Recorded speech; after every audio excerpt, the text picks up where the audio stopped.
Some breaking news. The House has voted to invoke the 25th Amendment to remove President Trump from office, but Vice President Mike Pence, who's critical to the process, has made it clear he's not going along.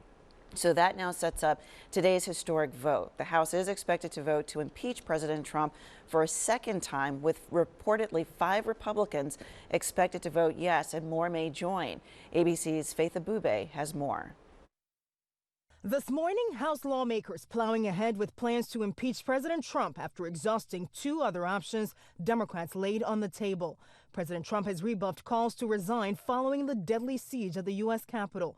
And Vice President Mike Pence also now saying he will not invoke the 25th Amendment to remove him from office. It is the political equivalent of shooting somebody on Fifth Avenue and getting away with it.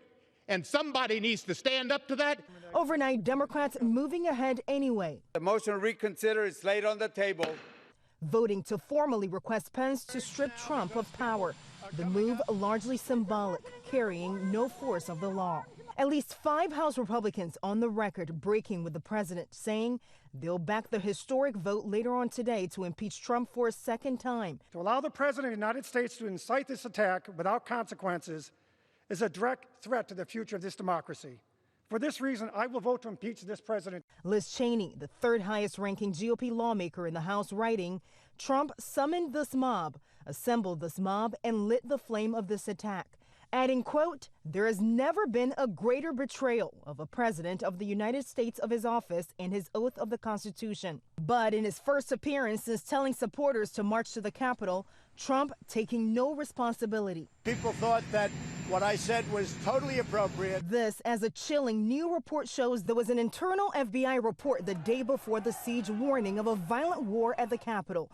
The acting attorney general with a clear message. We will spare no resources in protecting public safety in the coming days. And once the House votes today, the Senate would need to convict President Trump in order to remove him from office. Meanwhile, sources tell ABC News Senate Majority Leader Mitch McConnell believes President Trump committed impeachable offenses. Faith Abube, ABC News, Washington.